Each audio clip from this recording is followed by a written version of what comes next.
Hey, it's Lee for On Your Marks Wrestling, and I'm here with an Impact review for May 4th, 2018.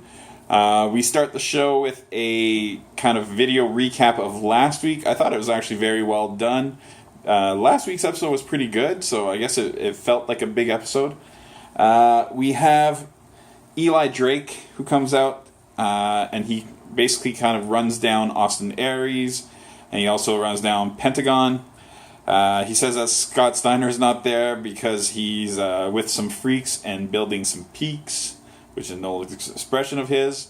He tells Pentagon that he'll be cashing in his briefcase next week, so he's not keeping the element of surprise. And Pentagon's music hits. He comes into the ring.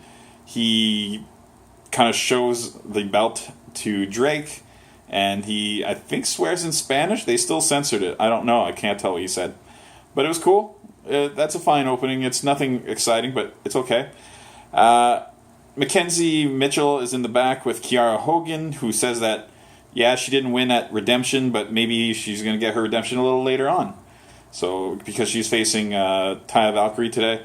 Tessa Blanchard comes in. She says that she's a diamond. She's the total package, and that all the women kind of sit behind her now. Kiara says that, Tessa said she's better, and Kiara says, you're better at watching and talking, but I'm actually better at doing things, so I'm going to go in and fight. We see a backstage thing with Grado hugging Joseph Park. I thought they were enemies. Anyways, Austin Aries walks in and he tells Grado he looks good, that the DDP yoga is really working wonders for him. Pretty funny stuff. And then Aries also reassures them both that he's going to win the championship back, so they have nothing to worry about. I like this thing with Aries kind of thinking that everybody needs him to be champion.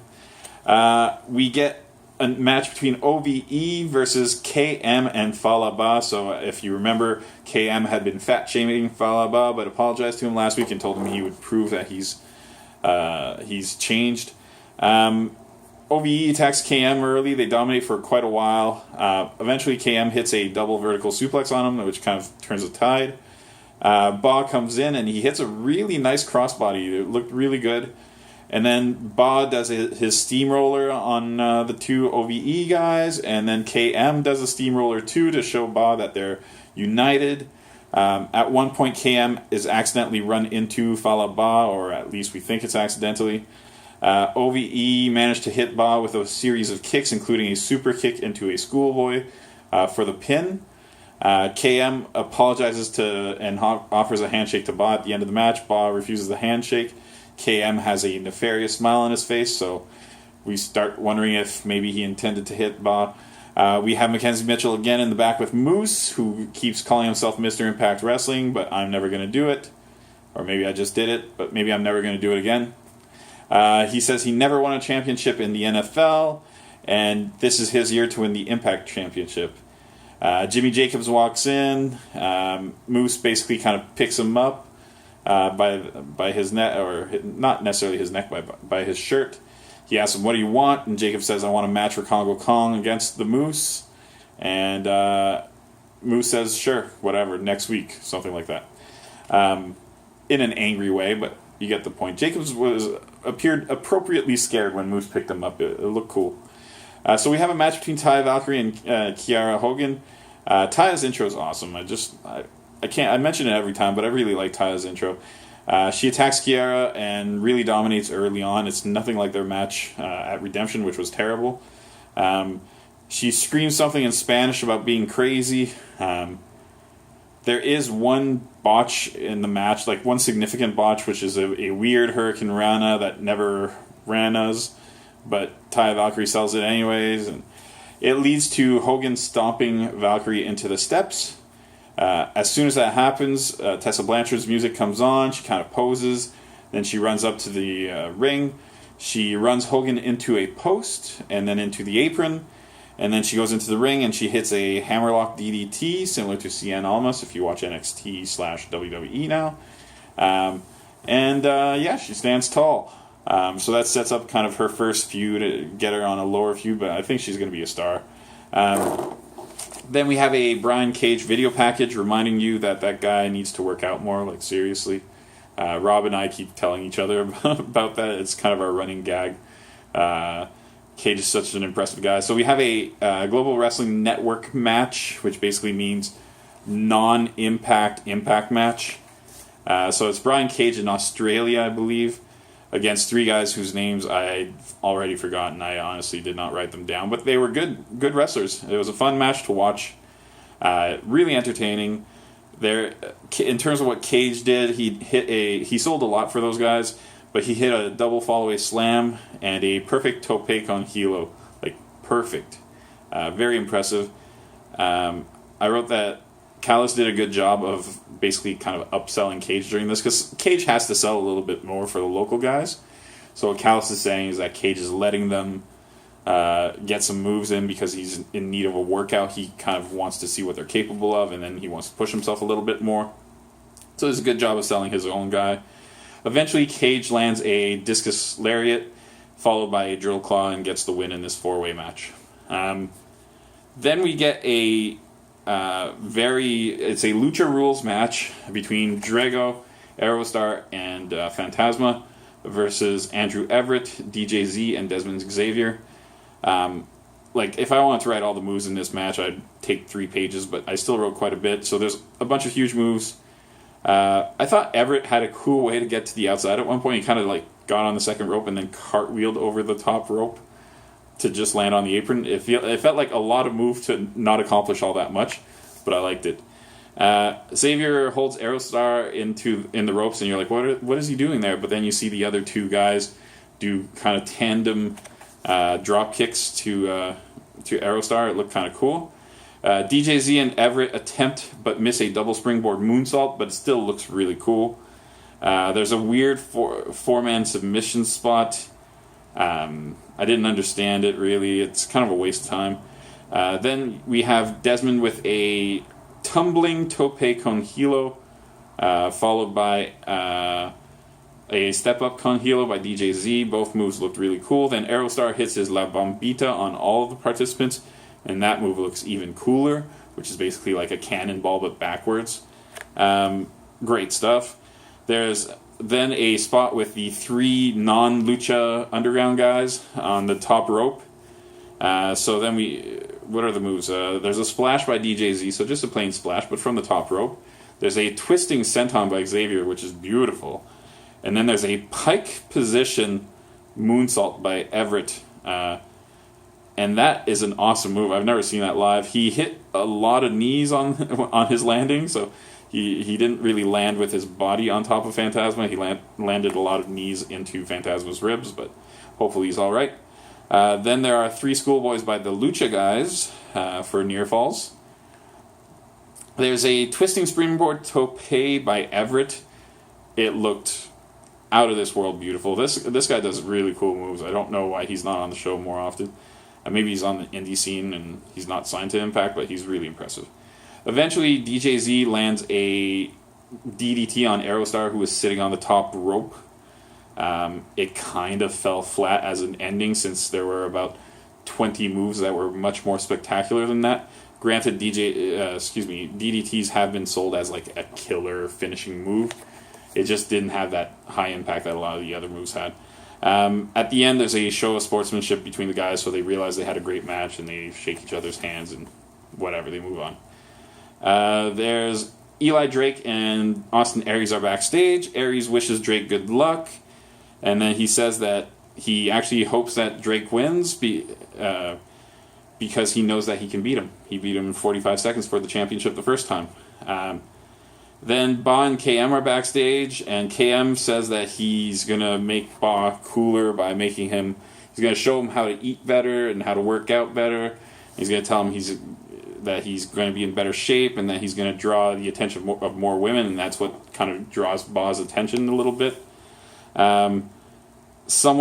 While he's doing this, you hear someone calling for help, and they kind of move the camera down the hallway, and you find an employee of Impact on the ground with another red X on him. So we saw that last week as well. So the question is, who's leaving this calling card? We see Eddie Edwards leaving a police station. Tommy Dreamer, wearing a Hot Rod shirt, goes to pick him up. Then we have a match between Taiji Ishimori and Matt Sydal. Ishimori does some kind of impressive tumbling at the beginning. Sydal with a cool 12-6 kick, and then a leg-based pinning combo. So it looks like, if you watch WWE, it looks like AJ Styles going for the calf crusher, but instead he kind of gets a pin position out of it. It looks neat, and I've never seen it before. Ishimori does a tumbling, spinning kick. It looks cool. It looks really good. And his corner double stomp where he basically does like a handstand and then just swings his legs under and stomps the guy. Cool. Ishimori misses the 450, which seems to happen all the time. He eats a bunch of kicks, and Sydal misses the shooting star press and gets essentially a code breaker. It's like a weird looking code breaker, but it's a code breaker at the end of the day. Ishimori climbs to the top. Sydal knocks him down and uses the same package move that he used on Petey Williams to win at the Redemption pay-per-view. So it's basically he grabs the guy's legs, puts guy's arms, puts them between the guy's legs, and kind of yanks on it, which forces the guy to flip over and slams him down, and he kind of just pins him that way. It's basically a pinning move, but there is a little bit of impact to it. The fact that it's won him 2 matches is interesting. They kind of commented on that, saying like, hey, a finishing pinning move is kind of a cool thing to have in your arsenal. So that was cool. Then we get back to Tommy Dreamer and Eddie Edwards. Dreamer tells him, like, you're not the first guy I've bailed out of jail. You're going down a bad road. Stop doing this. I don't want you to see you ruin your life, ruin your career. And Eddie Edwards is just kind of saying, no, I'm not going to do that. I don't have to listen to you, blah, blah, blah. Then we get another promo backstage where Allie is talking to Rosemary. She tells her she's going to be there for her tonight, and because the main event is Rosemary versus Su Yung. Rosemary tells her to promise her she won't come down. And Allie says, well, if it's what you want, I guess I won't. But she had been kind of fighting her on it quite a bit. Let's get the last page of notes. So LAX, there's another promo of LAX in their area. I forget what you would call that area, but they basically imply that they're drug dealers, and they do that in front of a camera. So they say, we're not getting our special packages from across the border anymore. I don't think that's wise. I wouldn't do it. As their non-lawyer, I would advise them not to do it.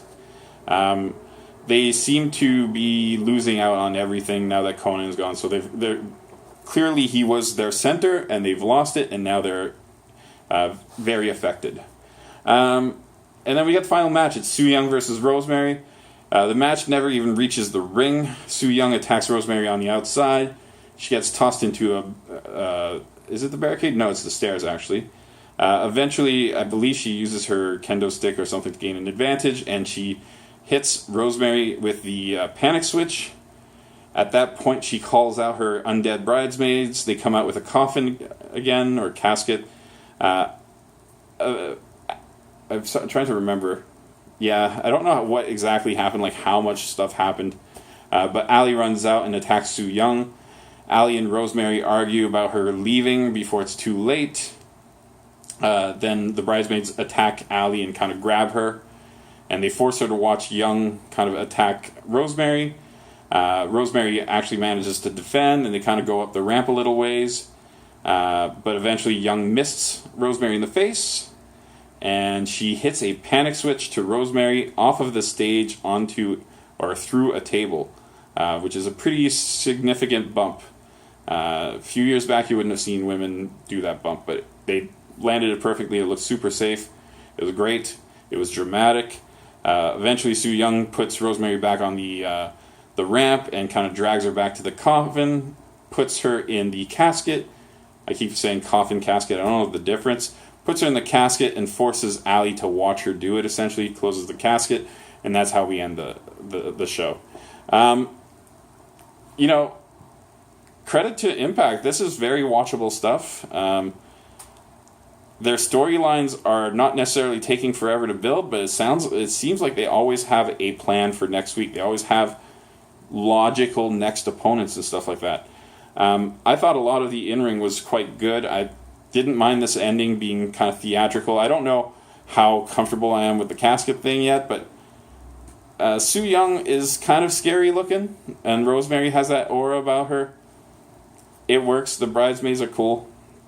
Yeah, lots of good in-ring. I love Austin Aries talking anytime, so that makes me happy. I thought overall this was a really good episode. I'm going to go ahead and give it an 8 out of 10. So I think that's the same score I gave Raw this week, which I thought was a pretty good episode of Raw. Impact has been kind of holding up pretty well since the new regime took over. Things make a little more sense. It's a little bit more watchable, a little more focused, I guess. You don't feel like it's being pulled in all sorts of directions and they're going to drop storylines. Things are going to be worked through, and that's a nice feeling. So good job, everybody involved. All right, thanks for watching. I will have probably my next review, I think, would be Backlash. So might have a prediction show. If not, we'll at least have a results or recap. All right, thanks for watching.